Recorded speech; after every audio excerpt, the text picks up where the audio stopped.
लाहौर की अनारकली बाजार की सबसे तंग गली, जहां सूरज की किरणें भी शर्माते हुए झांकती थीं, वहां 2 कमरों का एक छोटा सा घर था। दीवारों पर पुरानी फफूंद की बदबू, छत पर लटकता हवा पुराना पंखा जो हर घूमने पर चीखता था, और दरवाजे के बाहर लटकता हुआ पैतल का ताला जो हवा के झोंकों से खटखटाता रहता था। सबा बेगम उसी घर में रहती थी। उम्र अभी 37 की थी, मगर चेहरे पर वक्त ने 10 साल पहले ही झुर्रियां खींच दी थीं।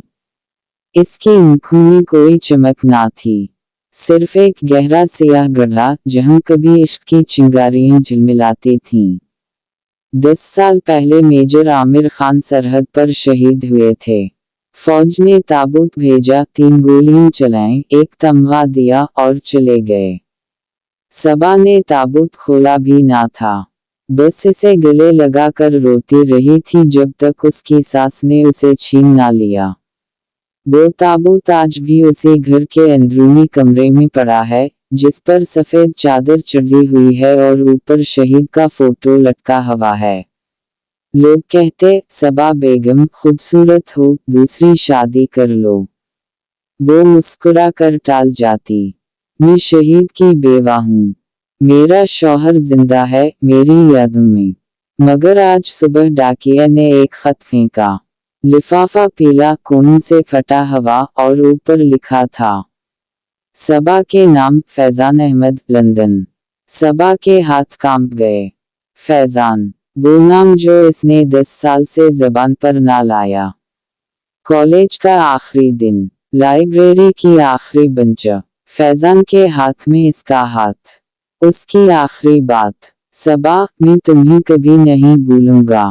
बस 2 साल, लंदन जाकर पैसा कमा लूंगा, फिर आकर तुम्हें ले जाऊंगा। फिर वो चला गया। कोई खत ना आया, कोई फोन ना आया। सबा ने इंतजार किया, 1 साल, 2 साल, फिर थक कर आमिर से शादी कर ली। आमिर अच्छा आदमी था, फौज में था, सबा को मुंह बना गया। फिर एक दिन खबर आई कि वो शहीद हो गया। खत खोला, अंदर सिर्फ एक कागज और एक जुमला, मैं वापस आ गया हूँ, क्या तुम अब भी मेरी हो? सबा की सांस रुक गई। इसने खत जला दिया, मगर राख का जायका उसकी जबान पर बरसों रहा। वो राख अब इसके गले में अटकी हुई थी। रात को जैद सोया तो सबा छत पर चली गई। लाहौर की रात में धुएं की बू थी और दूर कहीं अजान की आवाज। वो आसमान की तरफ देखकर बोली, खुदा अगर ये गुनाह है तो सजा दे दे, मगर मुझे एक बार फिर इससे मिलने दे। फैजान अहमद लाहौर एयरपोर्ट पर उतरा तो हवा में वही पुरानी मिट्टी की बू थी, वही पुराने टैक्सी ड्राइवर, वही धुआं, वही शोर। मगर वो खुद बदल चुका था। लंदन ने उसे नया रूप दिया था। महंगा सूट, चमड़े का बैग, दाढ़ी बनवाई हुई, बालों में चांदी की धारियां। मगर दिल में वही पुराना जख्म था। इसने टैक्सी ली और सीधा अनारकली चला गया। गली में दाखिल होते ही बच्चों ने घेर लिया। अंकल, इंग्लिश वाले हो? हाँ बेटा, फैजान ने मुस्कुरा कर सर हिलाया। दरवाजे पर खड़ा हुआ तो इसके हाथ कांप रहे थे। 10 साल बाद, 10 साल, इसने दस्तक दी। सबा ने दरवाजा खोला तो सामने फैजान खड़ा था। वो वही था, मगर बिल्कुल बदला हुआ। आंखें वही गहरी, वही खतरनाक। तुम? सबा की आवाज में खौफ, खुशी, गुस्सा, सब कुछ था। हाँ, मैं। फैजान ने मुस्कुरा कर कहा, अब की बार जाने वाला नहीं हूँ। सबा ने दरवाजा बंद करने की कोशिश की, मगर फैजान का हाथ दरवाजे पर जम गया। सिर्फ 10 मिनट, फिर हमेशा के लिए चला जाऊंगा अगर तुम कहो। सबा ने दरवाजा खिला छोड़ दिया। अंदर छोटा सा बरामदा, एक पुराना सोफा, दीवार पर आमिर का फोटो। फैजान की नजर इस पर पड़ी तो वो रुक गया। ये तुम्हारा शौहर, शहीद मेजर आमिर खान। सबा की आवाज में फख्र था, मगर दर्द भी। दोनों अंदर बैठे। चाय की प्यालियां खाली पड़ी थीं। सबा ने चाय बनाई भी ना थी। तुमने शादी क्यों की? फैजान ने पूछा। तुमने खत क्यों नहीं लिखा? सबा ने पलटकर पूछा। खामोशी फैल गई। फैजान ने जेब से एक पुराना अक्स निकाला। सबा और वो कॉलेज के कैंटीन में। सबा के हाथ में फैजान का हाथ। ये मेरे पास 10 साल से है। हर रात सोने से पहले देखता हूँ। सबा की आंखें भर आईं। मेरे पास कुछ नहीं बचा। ना तुम्हारा खत, ना तुम्हारी याद। बस एक बेटा है आमिर का। आमिर का। फैजान के चेहरे पर अजीब सी लकीर पड़ी। जैद। 10 साल का। फैजान उठा। मुझे जाना चाहिए। जाना चाहिए। सबा ने कहा, मगर उसकी आवाज में दर्द था। फैजान दरवाजे पर रुक गया। कल फिर आऊं। सबा ने सर हिलाया। ना आओ। मगर दोनों जानते थे कि वो जरूर आएगा। रात को जैद स्कूल से वापस आया तो उसकी मुंह की आंखें सूजी हुई थीं। अम्मी, क्या हवा? कुछ नहीं बेटा। जा, हाथ मुंह धो लो। मगर जैद ने दरवाजे के पीछे छुपकर सुना। फैजान दोबारा आया था। रात के 9 बजे। वो मेरा बेटा हो सकता है, सबा। फैजान की आवाज। नहीं, वो आमिर का बेटा है। मेरा और आमिर का। जैद के कानों में गूंज उठी। वो भागकर अपने कमरे में गया और रात भर रोया। इसे लगा जैसे इसकी पूरी दुनिया झूठ पर खड़ी थी। अगली सुबह फैजान दोबारा आया। इस बार जैद सामने था। तुम कौन हो? जैद ने पूछा। मैं तुम्हारी मुंह का दोस्त हूँ। झूठ। मैंने सब सुन लिया। तुम कह रहे थे कि मैं तुम्हारा बेटा हो सकता हूँ। सबा के पांव तले जमीन निकल गई। फैजान जैद के करीब आया। सुनो जैद, तुम्हारी मुंह और मैं, हम एक दूसरे से बहुत प्यार करते थे। फिर मैं चला गया। तुम्हारी मुंह ने तुम्हारे अब्बू से शादी की। मगर तुम मेरी शक्ल के हो। आंखें, नाक, होंठ सब मेरी तरह। जैद ने फैजान को धक्का दिया और भाग गया। सबा इसके पीछे भागी, मगर जैद गली में गायब हो गया। शाम तक जैद ना मिला। सबा पागल हो गई। फैजान ने पुलिस को फोन किया, रिश्तेदारों को, मोहल्ले वालों को। रात को जैद मिल गया, दरियाए रावी के किनारे बैठा पत्थर फेंक रहा था। बेटा, घर चलो। सबा रो रही थी। मैं किसी का बेटा नहीं। ना तुम्हारा, ना इसका, ना शहीद अब्बू का। फैजान जैद के पास बैठ गया। तुम मेरा बेटा हो या ना हो, मगर मैं तुमसे प्यार करता हूँ। क्योंकि तुम सबा का बेटा हो। जैद ने फैजान की तरफ देखा। पहली बार इसकी आंखों में कोई गर्मजोशी नजर आई। सुबह सोयरा डिफेंस की गलियों में धुंध छाई हुई थी। फैजान अपनी नई BMW से निकला तो दरवाजे पर जैद खड़ा था, स्कूल बैग हाथ में लटकाए, मुंह लटकाए। आज उसे स्कूल जाने का दिल नहीं था।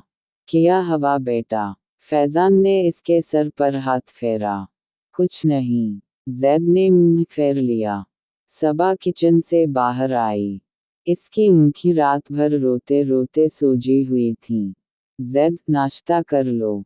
नहीं खाना। जैद ने बैग फेंका और कमरे में चला गया, दरवाजा जोर से बंद कर दिया। फैजान और सबा एक दूसरे की तरफ देखने लगे। कल अदालत के नोटिस ने घर का सुकून छीन लिया था। फैजान जैद के कमरे में गया। दरवाजा खटखटाया। जैद, खोलो। अंदर से कोई जवाब ना आया। फैजान ने आहिस्ता से दरवाजा खोला। जैद बेड पर लेटा था, तकिया मुंह पर दबाए रो रहा था। बेटा, फैजान इसके पास बैठ गया। रो रहे हो? जैद ने तकिया हटाया। इसकी आंखें सुर्ख थीं। दादाजी कह रहे थे कि मैं उनका पोता हूँ। फिर तुम क्यों मुझे लेकर भागे? मैं किसी का नहीं हूँ। ना तुम्हारा, ना दादा का, ना शहीद अब्बू का। फैजान का दिल फट गया। इसने जैद को गले लगा लिया। सुनो जैद, तुम मेरा बेटा हो। खून का रिश्ता हो या ना हो, दिल का रिश्ता सबसे बड़ा होता है। मैं तुम्हें कभी नहीं छोड़ूंगा। जैद रोते रोते बोला, लेकिन अगर अदालत ने मुझे दादा के पास भेज दिया तो? नहीं भेजेगी। हम लड़ेंगे। और तुम खुद बताओगे कि तुम कहाँ रहना चाहते हो। जैद ने फैजान की तरफ देखा। पहली बार इसकी आंखों में एतिमाद झलका। सच। सच। फैजान ने जैद को उठाया, बाथरूम ले गया, मुंह धुलवाया, बाल बनवाए, यूनिफॉर्म पहनाया। आज स्कूल छोड़ने में तुम्हारे साथ जाऊं? जैद ने सर हिलाया। गाड़ी में बैठते ही जैद ने पूछा, अब्बू, लंदन में बर्फ वाकई पड़ती है? बहुत। तुम्हारी उम्र से दुगनी। मुझे दिखाओगे? जरूर। जून ही केस खत्म हुआ, तीनों चलेंगे। तुम, मैं और अम्मी। स्कूल के गेट पर जैद उतरा तो फैजान ने उसे गले लगाया। याद रखो, तुम मेरा बेटा हो। कोई कुछ भी कहे। जैद मुस्कुराया और अंदर चला गया। शाम को फैजान जैद को लेने गया तो स्कूल के बाहर एक अजीब मंजर था। कर्नल शौकत अली की गाड़ी खड़ी थी। फरजाना जैद को जबरदस्ती गाड़ी में बिठाने की कोशिश कर रही थी। छोड़ो मुझे। जैद चीख रहा था। फैजान दौड़कर पहुंचा। फरजाना भाभी, क्या कर रही हो? ये हमारा पोता है। हम इसे घर ले जा रहे हैं। अदालत का फैसला नहीं हुआ अभी। जैद को छोड़ो। फरजाना ने जैद का हाथ नहीं छोड़ा। जैद रो रहा था। फैजान ने फरजाना का हाथ झटका। अगर जैद को तकलीफ दोगी तो मैं पुलिस बुला लूंगा। उसी वक्त स्कूल का प्रिंसिपल बाहर आया। ये क्या हो रहा है? फैजान ने प्रिंसिपल को सारा किस्सा बताया। प्रिंसिपल ने फरजाना को डांटा। ये बच्चे का स्कूल है, कोई अदालत नहीं। जैद फैजान साहब के साथ जाएगा। फरजाना गुस्से में गाड़ी में बैठ गई और चली गई। जैद फैजान से लपटकर रो पड़ा। घर पहुंचकर सबा ने जैद को गले लगाया। क्या हवा बेटा? जैद ने सारा किस्सा सुनाया। सबा की आंखें भर आईं। रात को फैजान ने जैद के साथ बैठकर बात की। जैद, तुम्हारे दादाजी बहुत गुस्से में हैं। मगर तुम डरना मत। हम तीनों एक होकर लड़ेंगे। जैद ने फैजान का हाथ थामा। अब्बू, तुम वाकई मुझे लंदन ले जाओगे? पक्की बात। अगले दिन फैजान ने जैद को सरप्राइज दिया। उसने एक नई साइकिल खरीदी, चमकदार नीली। ये तुम्हारी। अब तुम खुद स्कूल जा सकते हो। जैद खुशी से उछल पड़ा। शाम को फैजान जैद को पार्क ले गया। दोनों झूलों पर बैठे। अब्बू, तुम क्यों चले गए थे? जब मैं पैदा हुआ। फैजान रुक गया। मैं गलती की थी जैद। मैं लंदन चला गया था। मगर अब वापस आ गया हूँ, हमेशा के लिए। जैद ने फैजान का हाथ थामा। अच्छा हुआ वापस आए, वरना मैं अकेला होता। रात को खाने की मेज पर सबा ने देखा कि जैद फैजान के साथ हंस रहा है, उसके साथ खाना खा रहा है। इसका दिल भर आया। सोने से पहले जैद फैजान के पास आया। अब्बू, मुझे एक कहानी सुनाओ। फैजान ने उसे गोद में उठाया। एक बादशाह था। उसकी बेटी छीन ली गई। मगर बादशाह ने लड़ाई लड़ी और बेटी वापस ले आया। जैद मुस्कुराया। बिल्कुल हमारी कहानी जैसे। सबा दरवाजे पर खड़ी सब सुन रही थी। इसकी आंखों में आंसू थे, मगर मुस्कुराहट भी। अगले दिन फैजान ने जैद को फुटबॉल क्लब में दाखिल करवा दिया। जैद का ख्वाब था फुटबॉलर बनना। अब तुम रोज प्रैक्टिस करोगे। मैं खुद छोड़ूंगा, लेकर आऊंगा। जैद ने फैजान को गले लगाया। अब्बू, तुम बेहतरीन हो। रात को सबा ने फैजान से कहा, तुम जैद को खरीद रहे हो? फैजान मुस्कुराया। नहीं सबा, मैं इसे वापस ला रहा हूँ, जो मैंने खो दिया था 10 साल पहले। सबा ने फैजान का हाथ थामा। तुमने जैद का गुस्सा खत्म कर दिया। अब मेरा गुस्सा भी खत्म करो। फैजान ने उसे गले लगा लिया। घर में पहली बार सच्ची खुशी आई। जैद अब फैजान को अब्बू कहकर पुकारता था, बगैर हिचकिचाहट के। मगर दोनों जानते थे कि ससुराल की साजिश अभी खत्म नहीं हुई। कर्नल शौकत अली खामोश नहीं बैठेंगे। रात को जैद सो गया तो फैजान और सबा छत पर बैठे। अगर जैद चला गया तो? सबा ने पूछा। नहीं जाएगा। मैं इसे अपना बेटा बना चुका हूँ। अब कोई जुदा नहीं कर सकता। आसमान पर चंद चमक रहा था। फैजान की मेहनत रंग ला रही थी। जैद का गुस्सा पिघल चुका था। अब सिर्फ अदालत की जंग बाकी थी। मगर फैजान ने ठान लिया था, वो जैद को कभी नहीं छोड़ेगा। सुबह का वक्त था। डिफेंस के घर में चिड़ियां चहचहा रही थीं। सबा ने पहली बार नींद पूरी की थी। कल रात जैद ने फैजान के साथ खाना खाया, इसके साथ फुटबॉल खेली और अब्बू कहकर सोने गया।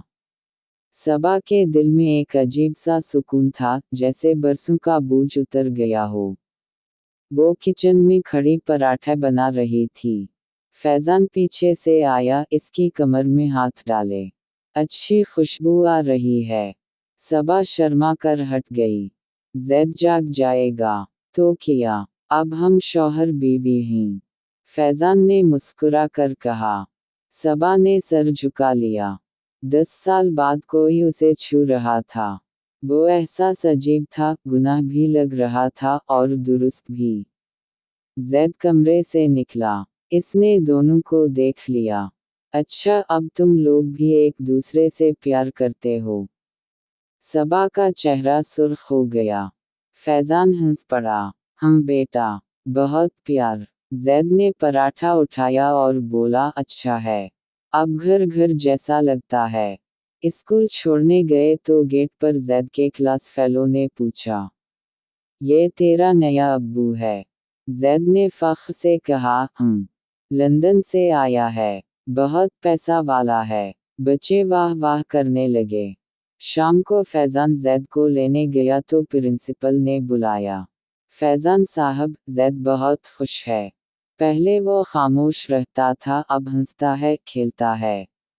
शुक्रिया। फैजान मुस्कुराया। शुक्रिया तो जैद का है, उसने मुझे अब्बू बनाया।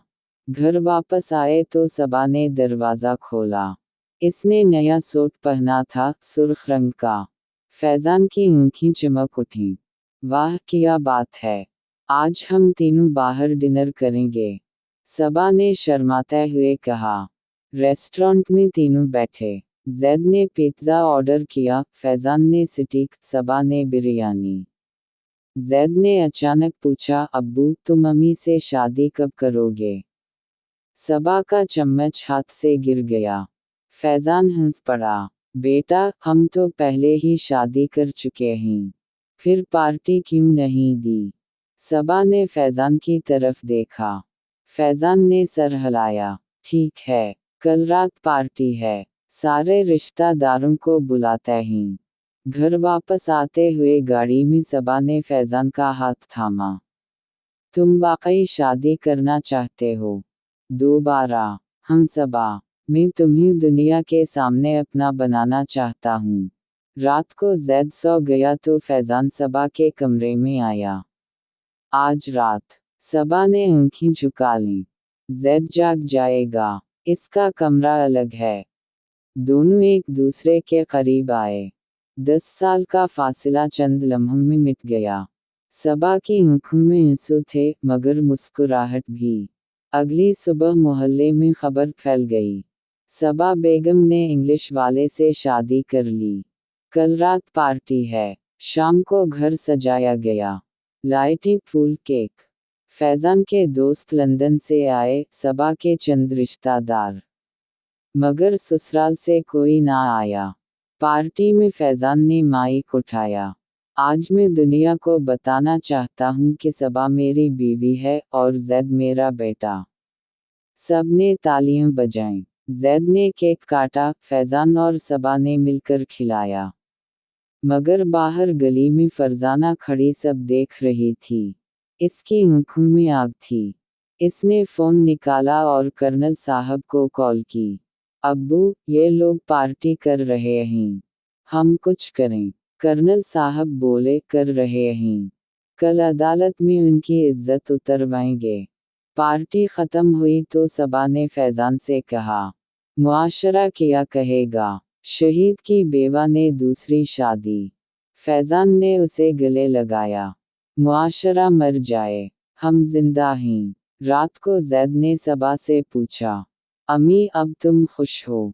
सबा ने आंसुओं के साथ मुस्कुरा कर कहा, बहुत। अगले दिन अखबार में खबर छपी, शहीद मेजर की बेवा की दूसरी शादी। ससुराल ने अदालत से रुजू कर लिया। लोग व्हाट्सएप पर लिखने लगे, बहुत गलत किया, बेवा का हक है, शहीद की रूह को तकलीफ होगी। सबा ने अखबार पढ़ा तो रो पड़ी। फैजान ने अखबार फाड़ दिया, ये सब झूठ है, हमारा प्यार सच है। शाम को मोहल्ले की औरतें आईं। सबा बेगम, तुमने गलत किया, शहीद की इज्जत। सबा ने दरवाज़ा बंद कर दिया।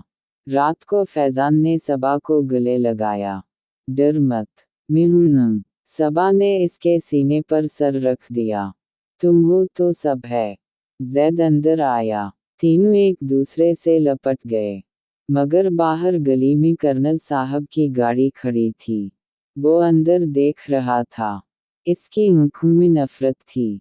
कुर्बत शुरू हो चुकी थी, मगर मुआशरे की नज़र अब उन पर तेज हो गई थी। ये सिर्फ शादी नहीं थी, ये एक जंग थी। जंगे इज्जत की, जंगे मोहब्बत की। और ये जंग अभी ख़त्म नहीं हुई थी। सुबह 10 बजे थे। डिफेंस का घर फूलों से भरा हुआ था। लॉन में वर्कर्स झूमर लगा रहे थे। किचन में 4 बावर्ची बिरयानी कबूरमा कबाब बना रहे थे। आज सबा और फैजान की रस्मी वलीमा की तकरीब थी। निकाह तो हो चुका था, मगर फैजान चाहता था कि दुनिया के सामने सबा को अपना बनाए। सबा अपने कमरे में बैठी थी। आईने के सामने सुर्ख जोड़ा पहने, सोने का सेट, हाथों में मेहंदी। इसकी सहेलियां इसे तैयार कर रही थीं। सबा, तेरा रंग तो उड़ गया है, खुश तो होना। सबा ने मुस्कुरा कर सर हिलाया, मगर आंखों में खौफ था। जैद अंदर आया, नया शेरवानी पहने, बालों में तेल चमक रहा था। अम्मी, तुम दुल्हन लग रही हो। सबा ने उसे गले लगा लिया। बेटा, आज से हम तीनों एक खानदान हैं। जैद ने फैजान को देखा जो दरवाजे पर खड़ा मुस्कुरा रहा था। अब्बू, तुम भी दुल्हा लग रहे हो। फैजान ने जैद को गोद में उठाया। आज से तुम मेरा बेटा हो, कानूनी तौर पर भी। मैं तुम्हारा नाम तब्दील करवा रहा हूँ, जैद फैजान अहमद। जैद की आंखें चमक उठीं।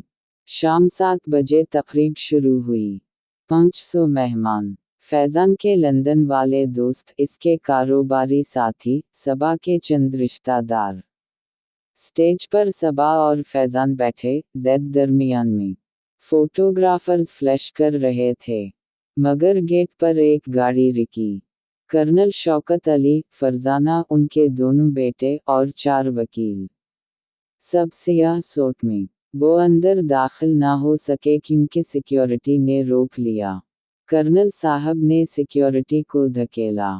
हम इस घर के मालिक के ससुर हैं, हमें अंदर जाने दो। फैजान ने स्टेज से देख लिया। वो नीचे उतरा, सबा और जैद भी पीछे। कर्नल साहब सामने खड़े थे, हाथ में अदालत का नया नोटिस।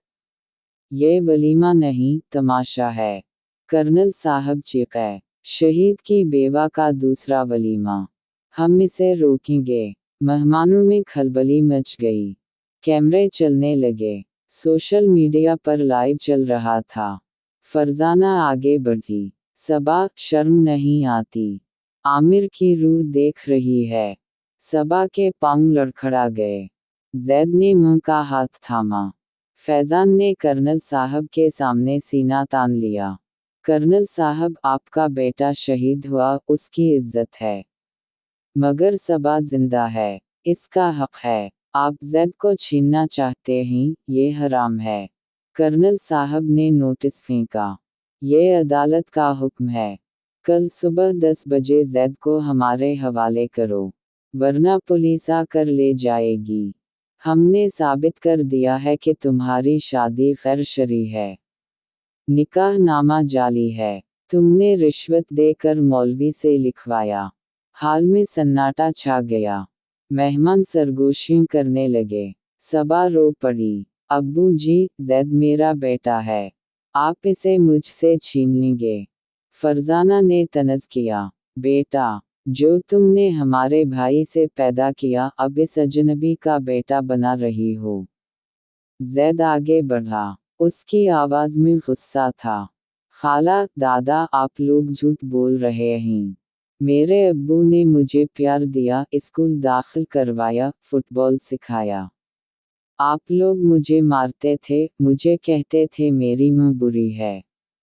मैं उनके साथ रहूंगा। मेहमानों ने तालियां बजाईं। कई ने वीडियो बनाई। कर्नल साहब गुस्से से कांप रहे थे। इन्होंने वकील से कहा, पुलिस को फ़ोन करो। फैज़ान ने अपना फ़ोन निकाला। मैं भी फ़ोन कर रहा हूँ। डिप्टी इंस्पेक्टर जनरल मेरे दोस्त हैं। देखते हैं कौन आता है। 10 मिनट में पुलिस आ गई, मगर डिप्टी इंस्पेक्टर जनरल का फ़ोन आया कि फ़ैसला अदालत करेगी, ज़बरदस्ती कुछ नहीं होगा। कर्नल साहब को वापस जाना पड़ा। मगर तकरीब का मज़ा किरकिरा हो गया। मेहमान एक एक करके चले गए। सबा स्टेज पर बैठी रो रही थी। फैज़ान ने उसे उठाया। सबा, ये हमारी शादी की रात है। हम हार नहीं मानेंगे। रात को घर खाली हो गया। सिर्फ तीनों रह गए। सबा ने जोड़ा उतारा, सादा कपड़े पहने। फैज़ान, हम हार गए।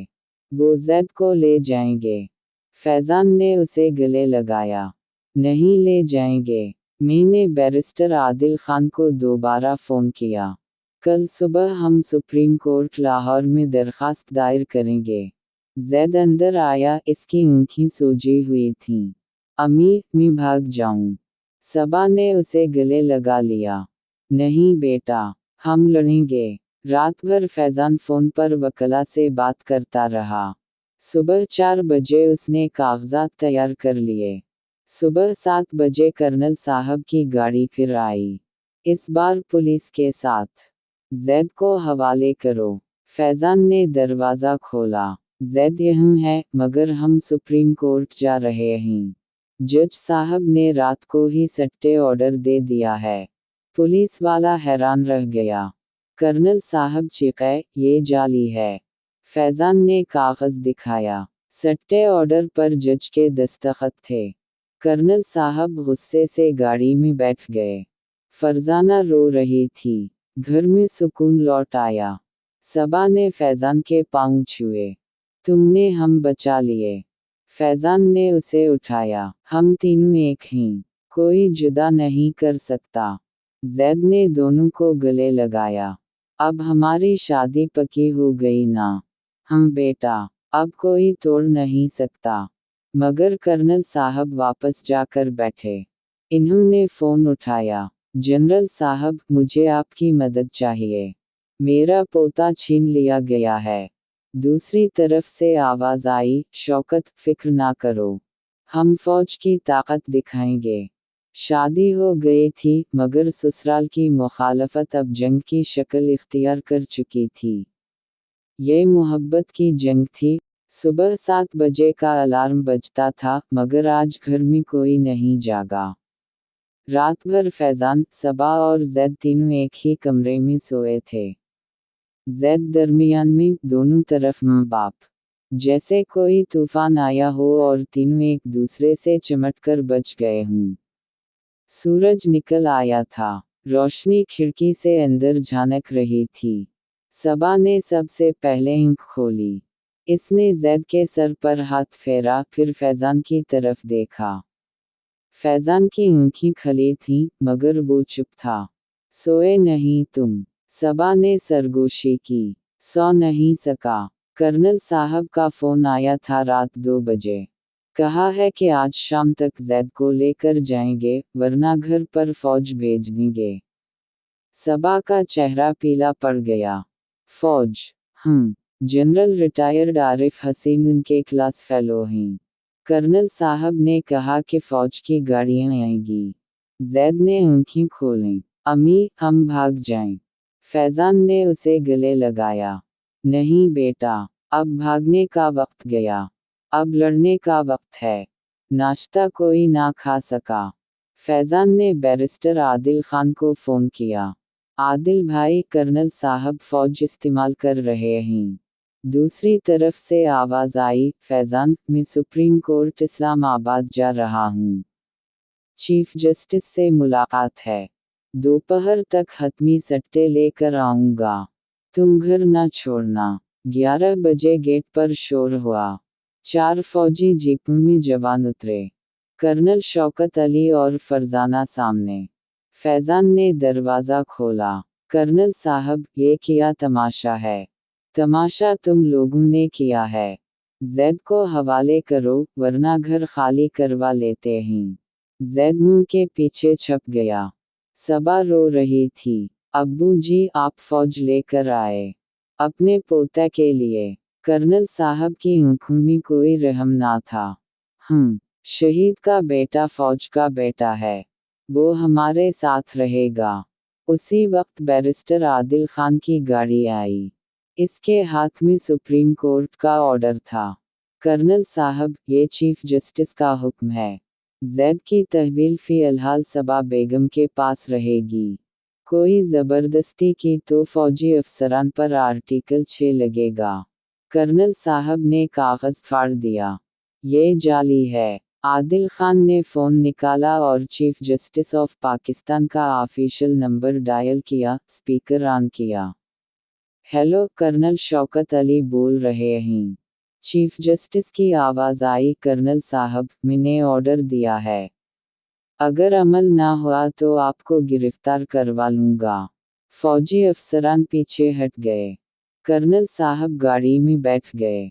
फरजाना रोते हुए बोली, देख लेना सबा, ये जंग ख़त्म नहीं हुई। दोपहर तक घर में सुकून लौट आया। फैजान ने जैद को गले लगाया। बेटा, आज से तुम्हारा नाम जैद फैजान अहमद है। मैंने कानूनी तौर पर गोद ले लिया है। जैद की आंखें चमक उठीं। शाम को नया घर मुकम्मल तौर पर सज गया। फैजान ने डिफेंस में 5 कनाल का नया घर खरीद लिया था। नाम सबा के नाम। अब ये घर तुम्हारा है। कोई छीन नहीं सकता। अगले दिन जैद का नया स्कूल शुरू हुआ। Lahore grammar school. फैजान ने प्रिंसिपल से कहा, जैद को कोई तन्हा ना छोड़ें। सिक्योरिटी रखें। जैद ने नया यूनिफॉर्म पहना, नया बैग, नई साइकिल। अब्बू, मुझे लंदन लेकर चलो ना। जूही केस मुकम्मल ख़त्म हुआ, पहला टिकट तुम्हारा। रात को सबा ने फैजान से कहा, तुमने सब कुछ बदल दिया। घर, स्कूल, नाम। फैजान ने उसे गले लगाया। अब नई जिंदगी शुरू है। मगर कर्नल साहब ने हार नहीं मानी। इन्होंने मीडिया को बुलाया। शहीद का पोता छीन लिया गया। फौज खामोश है। अखबारात में हेडलाइंस छपी, शहीद मेजर के बेटे की तहवील, फौज की मदाखलत। लोग सोशल मीडिया पर लिखने लगे, सबा बेगम ने शहीद की इज्जत बेची। जैद को वापस करो। सबा ने टेलीविज़न बंद कर दिया। हम तन्हा हो गए फैजान। फैजान ने उसे गले लगाया। नहीं, हम 3 हैं, और तीनों एक हैं। अगले दिन फैजान ने प्रेस कॉन्फ्रेंस की। मैं जैद का कानूनी बाप हूँ। गौदनामा मौजूद है। कर्नल साहब फौज का नाम इस्तेमाल कर रहे हैं। ये गैर कानूनी है। मीडिया ने पलट कर लिखा, इंग्लिश बिजनेसमैन ने शहीद के बेटे को गोद ले लिया। लोगों की राय बदलने लगी। शायद सबा बेगम दुरुस्त है। बच्चा खुश है। जैद ने स्कूल में अपने दोस्तों को बताया, मेरे अब्बू ने फौज को भगा दिया। बच्चे वाह वाह करने लगे। रात को तीनों छत पर बैठे। लाहौर की लाइटें झिलमिलाती थीं। सबा ने फैजान का हाथ थामा। तुमने नया घर दिया, नई जिंदगी दी, अब डर नहीं लगता। फैजान ने जैद को गोद में उठाया। अब हमारा घर कोई नहीं तोड़ सकता। मगर कर्नल साहब के घर में मीटिंग हो रही थी। अब सुप्रीम कोर्ट में जाएंगे। दी नेशनल असेंबली टेस्ट करवाएंगे। साबित करेंगे कि जैद आमिर का बेटा है और गोदनामा जाली है। फरजाना ने कहा, और अगर हार गए तो? कर्नल साहब ने मुस्कुरा कर कहा, तो जैद को अगवा कर लेंगे। नई जिंदगी शुरू हो चुकी थी, मगर नई लड़ाई भी शुरू हो चुकी थी। अब ये सिर्फ तहवील का केस नहीं था, ये खून का रिश्ता बमुकाबला दिल का रिश्ता था। और फैजान ने ठान लिया था, वो जैद को कभी नहीं छोड़ेगा, चाहे जान ही क्यों ना दे। सुबह 8 बजे थे। डिफेंस का नया घर अभी नींद से जाग ही रहा था कि गेट पर जोरदार दस्तक हुई। सिक्योरिटी गार्ड ने अंदर फोन किया। सर, कर्नल साहब आए हैं। 5 गाड़ियां हैं, 3 वकील, 2 सहाफ़ी और 2 कैमरामैन। फैजान ने फोन नीचे रखा, सबा की तरफ देखा। सबा की आंखों में वही खौफ लौट आया जो वलीमा वाली रात आया था। अब क्या चाहते हैं ये लोग? सबा की आवाज़ कांप रही थी। फैजान ने गहरी सांस ली। अब दी नेशनल असेंबली की जंग शुरू करेंगे। दरवाज़ा खिला तो कर्नल शौकत अली अंदर दाखिल हुए, हाथ में बड़ा सा लिफाफा, साथ फरजाना, इसके दोनों बेटे, और एक नया वकील, एडवोकेट हामिद रज़ा, जो लाहौर के सबसे महंगे वकील समझे जाते थे। पीछे 2 एनकरस कैमरे लेकर खड़े थे। कर्नल साहब ने लिफाफा मेज पर फेंका। ये सुप्रीम कोर्ट का नया नोटिस है। जैद का डी नेशनल असेंबली टेस्ट होगा। आज शाम 4 बजे तक जैद को लेबोरेटरी लेकर आओ। अगर ना आए तो अदालत तुम्हें गिरफ्तार करवा लेगी। सबा के पांव लड़खड़ा गए। जैद कमरे से निकला, यूनिफॉर्म में, बैग हाथ में। दादाजी, आप फिर आ गए। कर्नल साहब ने जैद की तरफ देखा, आंखों में अजीब सी चमक थी। हम पोता, आज हम साबित करेंगे कि तुम हमारे खून हो। फैजान ने जैद को अपने पीछे खड़ा किया। कर्नल साहब, दी नेशनल असेंबली टेस्ट होगा तो होगा, मगर जैद मेरा बेटा है। कानूनी तौर पर गोदनामा सुप्रीम कोर्ट ने मंजूर कर लिया है। एडवोकेट हामिद रज़ा मुस्कुराया। गोदनामा? वो जाली है। हमने मौलवी को खरीद लिया है। वो अदालत में बयान देगा कि फैजान साहब ने 10 लाख रुपए देकर जाली दस्तखत करवाए। सबा चीखी। झूठ! मौलवी साहब तो खुद आए थे। हामिद रज़ा ने फ़ोन निकाला, एक ऑडियो चलाई। मौलवी की आवाज़ थी। मुझे 10 लाख दिए गए। निकाह जाली था। फैजान का चेहरा सुर्ख हो गया। ये ऑडियो एडिट की गई है। हम भी सबूत देंगे। फरजाना आगे बढ़ी। सबा, तुमने हमारे भाई की इज्जत बेची। अब जैद की बारी है। वो हमारे साथ रहेगा, फौज के कैंप में। हम इसे मेजर बनाएंगे। जैद रो पड़ा। मैं फौज नहीं बनना, मैं फुटबॉलर बनना चाहता हूँ। कैमरामैन सब रिकॉर्ड कर रहे थे। एंकर ने माइक आगे किया। कर्नल साहब, क्या आप फौज का नाम इस्तेमाल कर रहे हैं? कर्नल साहब ने कैमरे में देखा। शहीद का बेटा फौज का बेटा है। हम उसे वापस ले कर रहेंगे। फैजान ने सिक्योरिटी को इशारा किया। सबको बाहर निकाल दिया गया। दरवाज़ा बंद हुआ तो सबा ज़मीन पर बैठ गई। फैजान, हम हार गए। मौलवी ने धोखा दे दिया। फैजान ने उसे उठाया। नहीं हारे। मैंने मौलवी की असल वीडियो बनवाई थी, जब वो पैसे ले रहा था। वो कर्नल साहब के आदमी ने दिए थे। सबा की आंखें चुड़ी हुईं। सच? आज शाम प्रेस कॉन्फ्रेंस है। सारा खेल उल्टा कर दूंगा। दोपहर 2 बजे लेबोरेटरी पहुंचे। जैद, फैजान, सबा और कर्नल साहब का वकील। डॉक्टर ने सवाब लिया। जैद रो रहा था। अब्बू, अगर रिपोर्ट आ गई कि मैं आमिर का बेटा हूं तो? फैजान ने उसे गले लगाया। तो फिर भी तुम मेरा बेटा हो। खून से नहीं, दिल से। शाम 5 बजे फैजान ने प्रेस कॉन्फ्रेंस बुलाई। लाहौर प्रेस क्लब भरा हुआ था। फैजान ने माइक उठाया। कर्नल शौकत अली ने मौलवी को पैसे देकर जाली बयान दिलवाया। ये रहा सबूत। इसने वीडियो चलाई। कर्नल साहब का आदमी मौलवी को लिफाफा दे रहा था। ये 10 लाख हैं। बयान दो कि निकाह जाली था। हाल में खलबली मच गई। एनकरज ने कैमरे घुमा लिए। अगले दिन अखबारात में हेडलाइंस। शहीद के ससुर ने मौलवी को खरीदा। कर्नल शौकत अली गिरफ्तारी के दहाने पर। कर्नल साहब के घर पुलिस पहुंच गई। हामिद रजा भाग गया। फरजाना रो रही थी। अब्बू, आपने सब कुछ तबाह कर दिया। कर्नल साहब गिरफ्तार हो गए।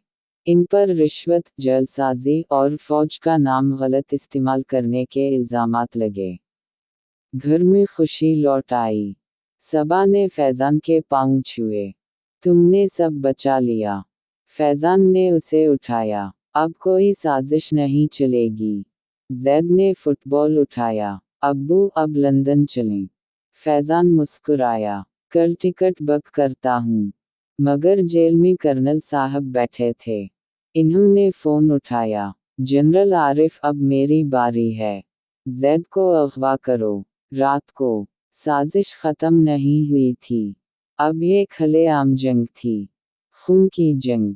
रात गहरी हो गई। घर में लाइटें बुझ गईं। मगर गेट के बाहर एक सियाह वैन खड़ी थी। अंदर 2 नकाबपोश। और एक फोन पर पैगाम। रात 12 बजे। बच्चे को लेकर निकलूं। ससुराल की आखिरी साजिश शुरू हो चुकी थी। और इस बार वो जान लेकर मानने वाले थे। सुप्रीम कोर्ट लाहौर के हाल नंबर 1 में सुबह 10 बजे का वक्त था। हाल खचाखच भरा था। सहाफ़ी, वकील, फौजी अफसरान, एनकरज, हत्ता के आम लोग। केस अब सिर्फ जैद की तहवील का नहीं रहा था, ये शहीद की इज्जत, फौज की साख और एक मुंह के प्यार का इम्तिहान बन चुका था। चीफ जस्टिस जस्टिस काजी फाइज ईसा खुद बैठे थे। उनके दाएं बाएं 2 जज। कर्नल शौकत अली जेल से वीडियो लिंक पर थे। उनका चेहरा पीला, दाढ़ी बढ़ी हुई, मगर आंखों में अब भी वही नफरत। सबा सुर्ख दोपट्टा ओढ़े, हाथ में तस्बीह, जैद के साथ बैठी थी। जैद का हाथ मुंह के हाथ में जकड़ा हुआ था। फैजान सामने, बैरिस्टर आदिल खान के साथ। जज ने केस शुरू किया। ये जैद की तहवील का केस है। मगर अब इसमें जालसाजी, रिश्वत और फौज के गलत इस्तेमाल के इल्जामात भी शामिल हैं। कर्नल साहब के नए वकील एडवोकेट रशीद अहमद खड़े हुए। मी लॉर्ड, जैद मेजर आमिर खान का बेटा है। दी नेशनल असेंबली रिपोर्ट आ गई है। 99.99% मैच। लिहाजा बच्चा दादा दादी के पास रहेगा। गोदनामा जाली है। मौलवी ने बयान दे दिया है। आदिल खान उठे। मी लॉर्ड, मौलवी को कर्नल साहब ने खरीदा था। वीडियो मौजूद है। और गोदनामा कानूनी है। जैद खुद कह चुका है कि वो फैजान साहब के साथ रहना चाहता है। जज ने जैद की तरफ देखा। जैद बेटा, तुम बोलो। तुम कहाँ रहना चाहते हो? जैद खड़ा हुआ। उसकी आवाज़ में कांपना था, मगर अज़्म भी। मैं अपनी अम्मी और अब्बू फैजान के साथ रहना चाहता हूँ। दादाजी मुझे मारते थे। खाला मुझे गालियाँ देती थीं। अब्बू फैजान ने मुझे प्यार दिया, स्कूल दिया, फुटबॉल दिया। मैं उनके बगैर नहीं रह सकता। हाल में सन्नाटा छा गया। कई सहाफ़ियों की आंखें नम हो गईं। जज ने दी नेशनल असेंबली रिपोर्ट उठाई। रिपोर्ट तो कहती है जैद आमिर का बेटा है। मगर कानून कहता है कि बच्चे की खुशी सबसे बड़ी चीज़ है। कर्नल साहब वीडियो लिंक पर चीखे। ये बच्चा फौज का है। शहीद का बेटा है। इसे फौज के कैंप में रहना चाहिए। जज ने सख्त लहजे में कहा। कर्नल साहब, आप जेल में हैं। रिश्वत, जलसाजी और फौज का नाम गलत इस्तेमाल करने के इल्ज़ामात हैं। आपकी बातें अब कोई वज़न नहीं रखती। आदिल खान ने आखिरी दस्तावेज़ पेश की। मीलॉर्ड, जैद ने कानूनी तौर पर फैज़ान अहमद को बाप मान लिया है। गौदनामा सुप्रीम कोर्ट ने मंजूर किया। और जैद की उम्र 10 साल है, वो खुद फैसला कर सकता है। जज ने फैसला सुनाया। जैद की तहवील सबा बेगम और फैज़ान अहमद को दी जाती है। गौदनामा कानूनी है। कर्नल शौकत अली के तमाम इल्ज़ामात खारिज। उनकी ज़मानत मुस्तरद।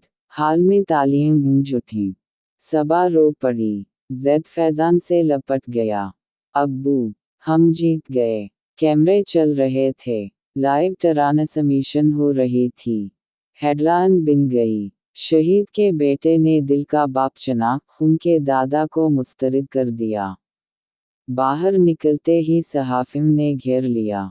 सबा बेगम, क्या कहना चाहती हैं? सबा ने माइक थामा। मैं सिर्फ इतना कहना चाहती हूँ कि जैद मेरा बेटा है। और फैज़ान उसका बाप। खून से नहीं, प्यार से। फैज़ान ने जैद को कंधे पर उठाया।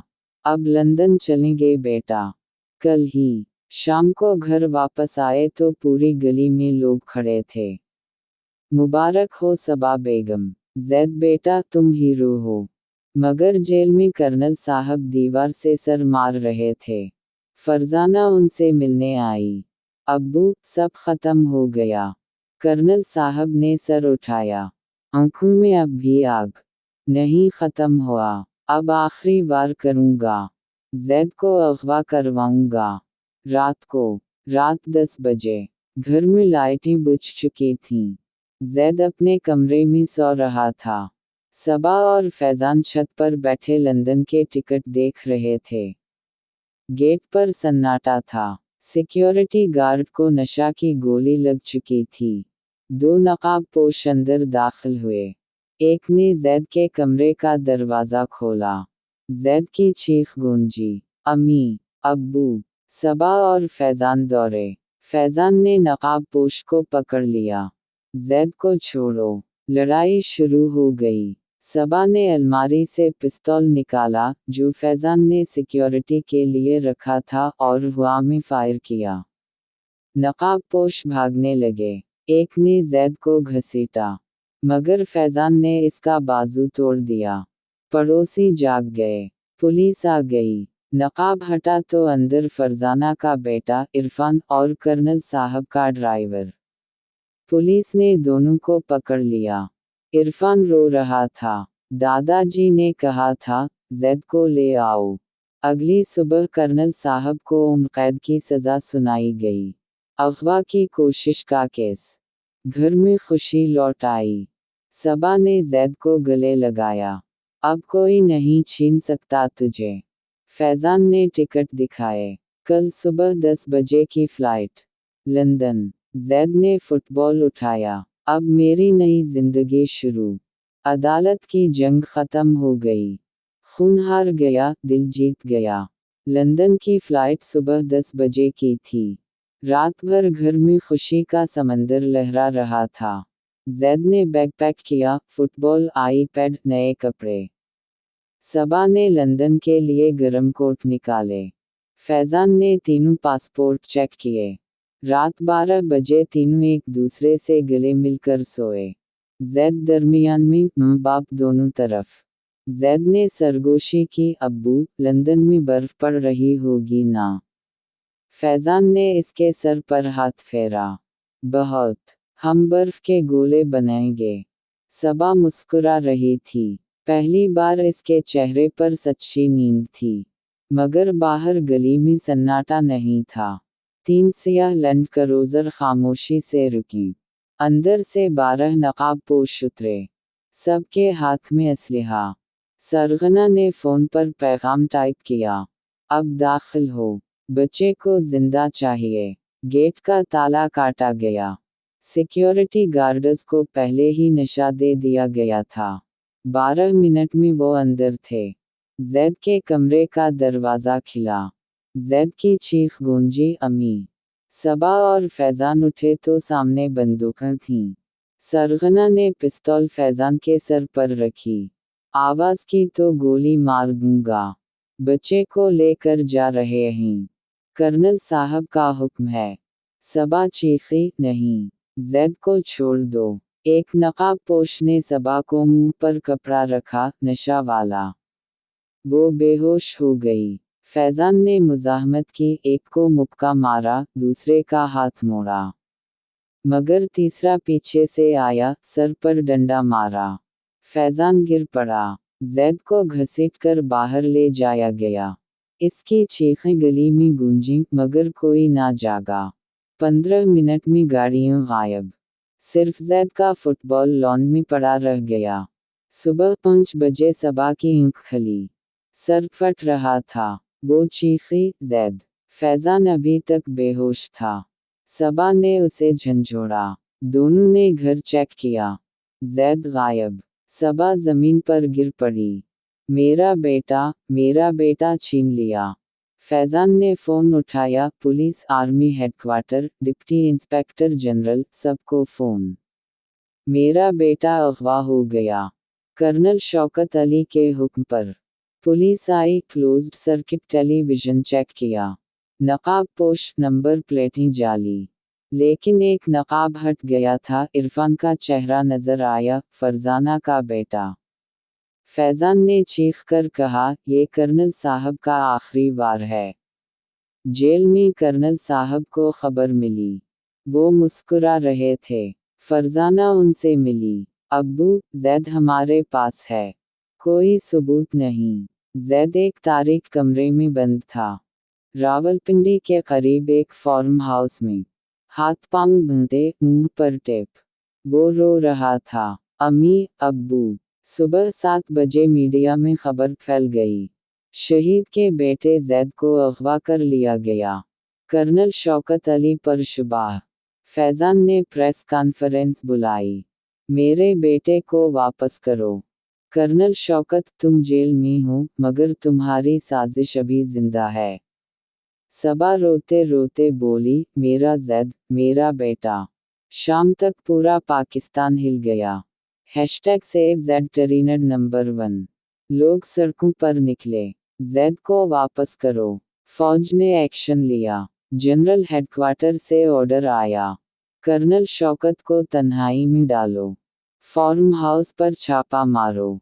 रात 10 बजे फौज ने फार्म हाउस घेर लिया। अंदर इरफान, फरजाना और 4 गनमैन।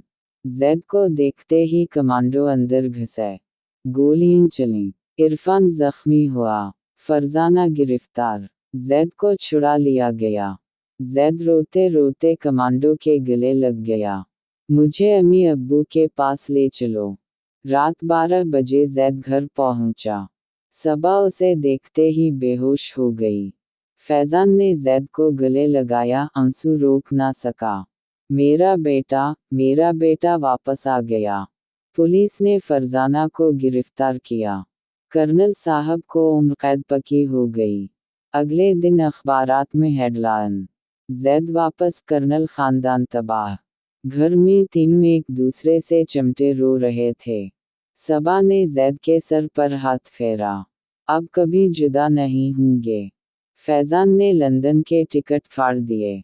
अब लंदन बाद में। अभी हम यहीं रहेंगे एक दूसरे के साथ।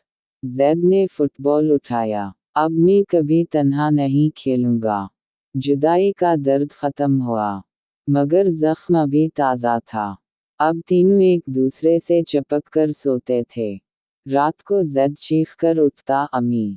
सबा इसे गले लगाती, मैं हूँ बेटा, हमेशा हूँ। और फैज़ान दरवाजे पर खड़ा रहता, पहरा देता।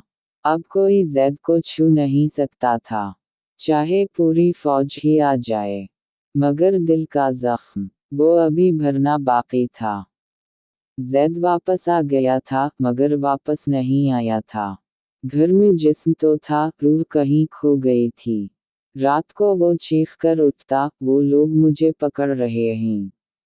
सबा इसे गले लगाती, फैजान कमरे में घूमता, दरवाजे चेक करता, खिड़कियां बंद करता। नींद तीनों की हराम हो चुकी थी। स्कूल जाना बंद, फुटबॉल छू गई, आईपैड बंद पड़ा। जैद दिन भर कमरे में बैठा दीवार को घोरता। आंखों के नीचे सियाह घेरे, होंठ खुश्क, चेहरा पीला। 10 साल का बच्चा 10 दिन में बूढ़ा हो गया। एक रात 12 बजे सबा और फैजान सो रहे थे। जैद चुपके से उठा। इसने अपना पुराना बैग उठाया, जिसमें फुटबॉल, 2 जोड़े कपड़े और मुंह का एक फोटो था। दरवाजा खोला, सिक्योरिटी गार्ड सो रहा था। जैद बाहर निकला। ठंडी हवा ने उसे कांपा दिया। वो भागा। डिफेंस की गलियां, फिर मेन रोड, फिर जीटी रोड। पांव में छाले पड़ गए, मगर वो ना रुका। जहन में सिर्फ एक बात, अगर मैं रहा तो वो लोग फिर आएंगे। अम्मी अब्बू को मारेंगे। मैं चला जाऊंगा, हमेशा के लिए। रात 2:30 बजे वो लाहौर रेलवे स्टेशन पहुंचा। एक पुराने चाय वाले ने पूछा, बेटा अकेला कहाँ? जैद ने झूठ बोला, अब्बू बाहर खड़े हैं। इसने कराची की ट्रेन का टिकट लिया, जनरल कंपार्टमेंट। ट्रेन चली तो वो कोने में बैठ गया। आंखें बंद, मगर नींद नहीं। हर स्टेशन पर वो खिड़की से बाहर देखता। कहीं पुलिस तो नहीं, कहीं दादाजी के आदमी तो नहीं। सुबह 6 बजे फैजान और सबा जागे तो कमरा खाली। सबा चीखी, जैद। दोनों ने घर छान मारा। फुटबॉल गायब, बैग गायब, मुंह का फोटो गायब। टेबल पर एक कागज। अम्मी अब्बू, मैं चला गया। अगर मैं रहा तो वो लोग तुम्हें मार देंगे। मैं बहुत दूर चला जाऊंगा। मुझे मत ढूंढना। मैं तुमसे बहुत प्यार करता हूँ। जैद। सबा बेहोश हो गई। फैजान ने उसे संभाला, आंसू रोक ना सका। मेरा बेटा भाग गया। फैजान ने फौरन एक्शन लिया। Police, rangers, inter services, intelligence, सबको फोन। मेरा बेटा भाग गया है। कर्नल शौकत के डर से क्लोज्ड सर्किट टेलीविजन चेक हुई। रेलवे स्टेशन पर जैद नजर आया। टिकट क्लर्क ने बताया, कराची की ट्रेन में बैठा। फैजान और सबा फौरन प्राइवेट जेट बुक किया। कराची। इधर जैद ट्रेन में था। एक बूढ़ा साथ बैठा। बेटा, घर से भागे हो? जैद रो पड़ा। सारा किस्सा सुना दिया।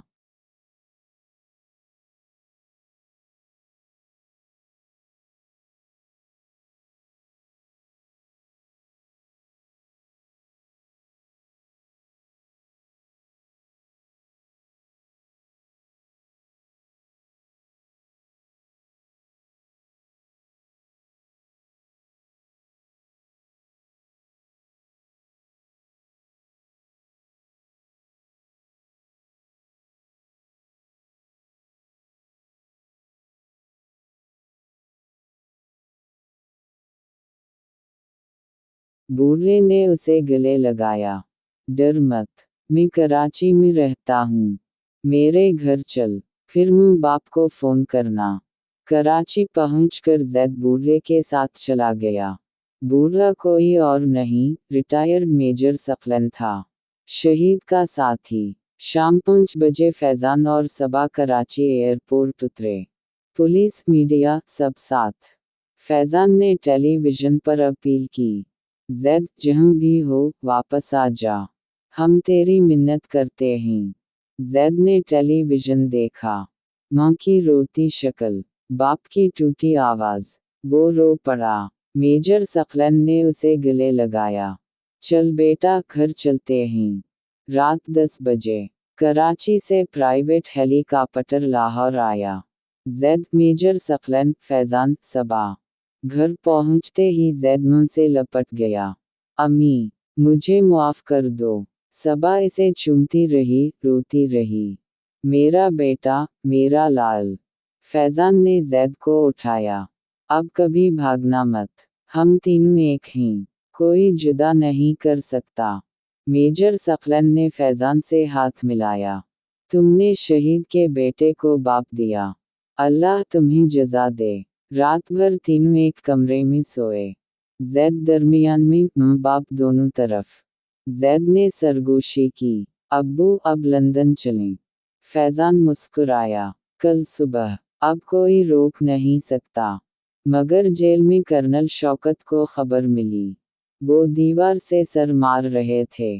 फरजाना उनसे मिली, रोती हुई। अब्बू, सब खत्म हो गया। कर्नल साहब ने आखिरी बार कहा। नहीं खत्म हुआ, मेरी आखिरी चाल अभी बाकी है। रात 2 बजे जेल में आग लग गई।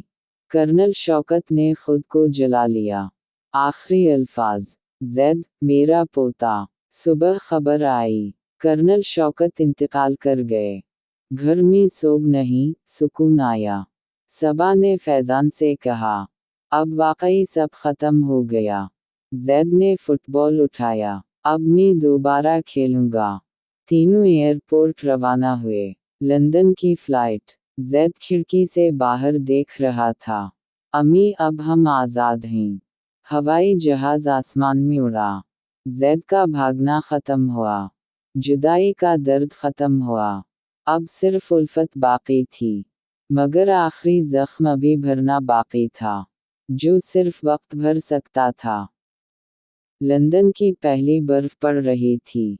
हाइड पार्क के सब्ज मैदान सफ़ेद चादर ओढ़ चुके थे। जैद ने पहली बार बर्फ को हाथ में लिया, उसे गोला बनाया और फैजान पर फेंका। अब्बू, पकड़ो। फैजान हंस पड़ा। उसने भी बर्फ उठाई, जैद पर मारी। सबा दूर खड़ी दोनों को देख रही थी। इसके हाथ में गरम काफी का मग, सर पर ऊन का सकारफ और आंखों में वो चमक जो 10 साल बाद वापस आई थी। 3 माह गुजर चुके थे। लाहौर का घर बेच दिया गया।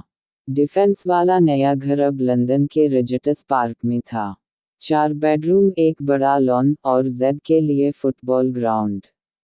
जैद का नाम अब स्कूल में जैद फैजान अहमद लिखा जाता था। इसका football club London youth FC में सलीकट हो गया। हर हफ्ते मैच, हर मैच में गोल। कोच कहता, this boy has fire in him. Zaid मुस्कुराता, ये आग मेरी मां ने जलाई थी। शाम को घर वापस आए तो सबा ने कढ़ाई चावल बनाए थे। फैजान ने जैद को गोद में उठाया। बेटा, आज तुम्हारी मां ने पाकिस्तानी खाना बनाया है। जैद ने नाक सकी। अम्मी, अब हफ्ते में एक दिन बिरयानी, एक दिन बर्गर। खाने के बाद तीनों फायरप्लेस के सामने बैठे।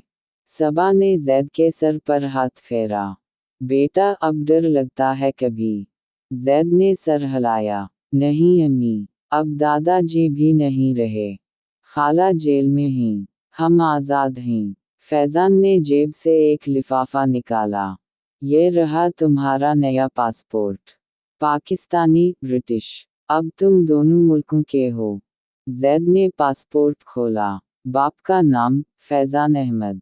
वो रो पड़ा, खुशी से। रात को जैद सो गया तो सबा और फैजान छत पर गए। लंदन की लाइटें झिलमिलाती थीं। सबा ने फैजान का हाथ थामा। तुमने मुझे दूसरी जिंदगी दी। फैजान ने उसे गले लगाया। तुमने मुझे बाप बनाया। अगले दिन जैद का पहला इंटरनेशनल मैच था। स्टेडियम भरा हुआ। जैद ने गोल किया, फिर दूसरा, फिर हैट्रिक। इसने जर्सी उठाई, अंदर लिखा था, फॉर माय अम्मी और अब्बू। मैच के बाद इंटरव्यू में रिपोर्टर ने पूछा, जैद, तुम्हारे वालिदैन कौन हैं? जैद ने कैमरे में देखा। मेरी मां सबा, जो शहीद की बेवा थी, और मेरे अब्बू फैजान, जो लंदन से वापस आए। इन्होंने मुझे बचाया। वीडियो वायरल हो गई। पाकिस्तान में लाखों लोगों ने देखी। कई माएं रोईं, कई बाप मुस्कुराए। शाम को घर वापस, जैद ने सबा से पूछा, अम्मी, अब हम कभी लाहौर वापस जाएंगे? सबा ने मुस्कुरा कर कहा, जाएंगे बेटा, जब तुम बड़े होकर पाकिस्तान के लिए वर्ल्ड कप खेलोगे। रात को तीनों एक ही कमरे में सोए। जैद दरमियान में। इसने सरगोशी की। अब्बू, मुझे अब कोई बुरा ख्वाब नहीं आता। फैज़ान ने इसके माथे को चूमा। क्योंकि अब हमारा घर ख्वाबों से भी खूबसूरत है।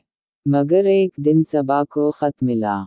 लाहौर से। जेल में फरजाना ने लिखा था। सबा, मैंने बहुत गलत किया। तुमने मेरी जगह मुंह बनकर जैद को बचाया।